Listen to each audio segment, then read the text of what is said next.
Hey, today we're going to talk about some important news coming out of the Social Security Administration. Over the last several weeks and months, you've heard a lot of updates and a lot of things have been changing. And now we're getting some conflicting information about news that we already thought was certain. So I want to dive in and clear that up with you today. So here's what's going on. As you know already, the Social Security Administration has been releasing tons of new announcements. And lately, they've been issuing several that are celebrating their achievements in customer service. But of course, not everyone is buying it. Many people are still reporting waiting on hold for long periods of time or hanging up in frustration because they can't get through the AI and the automated phone chain to actually speak to a person who could help them solve their problems. So this week, Senator Elizabeth Warren met with the Social Security Administration Commissioner Frank Bisignano to discuss customer service, staffing levels, and other issues.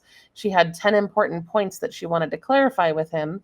And as a result, some new announcements are being made and some prior announcements are being unmade. And that's what I want to talk to you about today. So let's start with what Social Security is saying. So they've issued a couple of press releases this month, basically congratulating themselves on a job well done.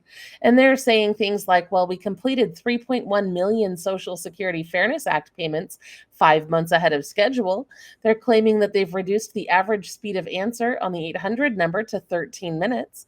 They're saying that 90% of calls are now handled by automated self-service options or convenient callbacks. They claim to have decreased the initial disability claims backlog by 25%, and they say that there's a historic low of disability hearings pending.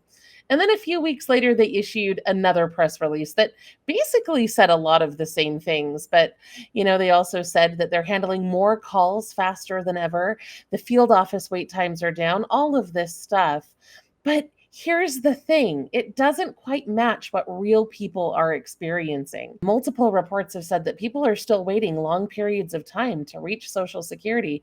Some are giving up in frustration. And honestly, at this point, I would love to hear from you. If you could drop a quick comment and let me know how long you've had to wait on the phone for Social Security lately, I would really appreciate that because I think your lived experience matters a lot more than the fancy information they put out in these press releases. So that being said, the Social Security Administration did temporarily reassign about 1,000 customer service representatives. Remember, they fired about 7,000 people earlier, and now they're moving people around to try to patch these gaps. So they moved people from the field offices to the National 800 number, and that increased the staff at the National 800 number by around 25%. Now, when Washington Post reported on this, they said that this move is just a temporary bandage for a much larger problem because unions are now reporting that several field offices no longer have customer service representatives due to this change, and that could cause backlogs with the more complex cases that those CSRs usually handle.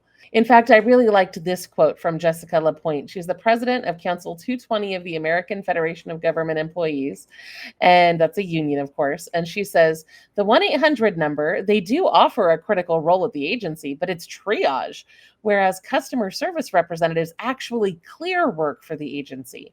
So it's going to create a vicious cycle of work not getting cleared, people calling for status on work that's just sitting because the claim specialists now are going to have to pick up the slack of the customer service representatives that are being redeployed to the teleservice centers.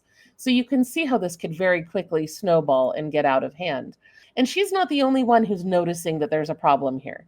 Disability and retirement advocates have said that the phone experience has worsened.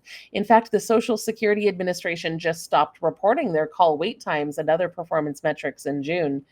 They are saying that 30% of calls require no employee intervention, but it's not clear if that's because people are just giving up or if it's because people are actually getting help. It was interesting to see that the CBPP reports that there are now approximately 1,480 Social Security beneficiaries for every single staff member, which is considerably more than it was in 1967, the last time that staffing was this low. So it's understandable why the problem is there. But now the question, of course, is what are we going to do about it? And that's where Senator Warren decided to get involved. She decided to go meet with the commissioner on Wednesday to discuss this situation. Like I said earlier, she had 10 specific points that she wanted to be addressed. One of the interesting announcements that came out of that meeting, and you may be seeing headlines about this elsewhere, is that the Social Security Administration said that they would not be stopping paper checks after September 30th, as they had previously announced. Several months ago, they came out and they said that effective September 30th, they would not be cutting any more paper checks for any reason. Everybody was going to have to go to direct deposit or else, basically. And that plan was going to impact around 520,000 people who still rely on those paper checks. And the reason for that is because around 1 in 5 Social Security recipients is either unbanked or underbanked. Now, I know underbanked is kind of one of those weird technical terms, but basically it means that, yeah, they have a bank account somewhere, but it's not accessible to them. They don't really use it. They use other secondary services like PayPal, Venmo, or check cashing stations more frequently than they use their actual bank. Now, Senator Warren did say, though, that after meeting that Frank Bisignano committed that no one would be left behind and that people who still need paper checks will still have access to paper checks. So you can disregard all of those videos that are saying, oh, you have 2 months left to make this change. I know there's a lot of headlines about that right now, but you also need to kind of be cautiously optimistic with this as well, because here's the thing that I think a lot of people are missing. In preparation for this video with you today, I read a lot of different articles from a lot of different sources, and a lot of them were saying, oh, well, this is great. This whole announcement is moot now. There's no issue with the paper checks. But see, here's the thing. Not everyone is convinced that that's actually what is being said here. Nancy Altman, who works at Social Security Works, raised a great point. She said, quote, SSA's policy for about a decade has already been to limit paper checks only to people who need them. So we're not sure what Bisignano means. What is his definition of people who need them? And how does that compare to the criteria that SSA has used for years? And I think that's a really good question, because either it's true that this transition to paper checks just isn't happening, or they're being creative with the definitions of who actually needs it. And we're going to see some other more complicated implementation coming out as we go forward.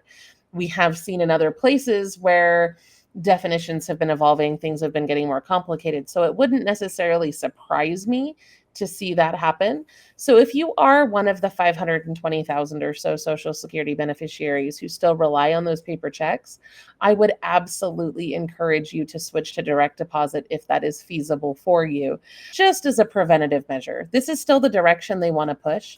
I saw something that said that it costs the government like 15 cents to make a direct deposit, but it costs them 50 cents to issue a paper check, which is presumably why they're trying to move away from that system. Allegedly, it also decreases the chances of fraud and other issues as well. So they're going to continue trying to push that direction. And even if the pressure is off, I would encourage you to consider making that change to direct deposit if you haven't already, just to make things easier for yourself going forward. Now, here is another thing that came out of this meeting between the commissioner and Senator Warren that I thought was really interesting. She made the case that we need an independent audit to see what the customer service is really like at the Social Security Administration, because the numbers that they are publishing don't really match the lived experiences of the seniors and the people with disabilities and the advocates who are trying to call into that system. So he did agree to conduct an independent audit and to have that done. And they're going to be looking at call wait times, number of dropped calls, how often calls are transferred to the wrong department, what percentage of callers are actually able to resolve their issues over the phone, all the things that are actually meaningful metrics for someone who's trying to get a problem resolved. So I'm looking forward to the results of that audit, but the timeline has not been announced yet.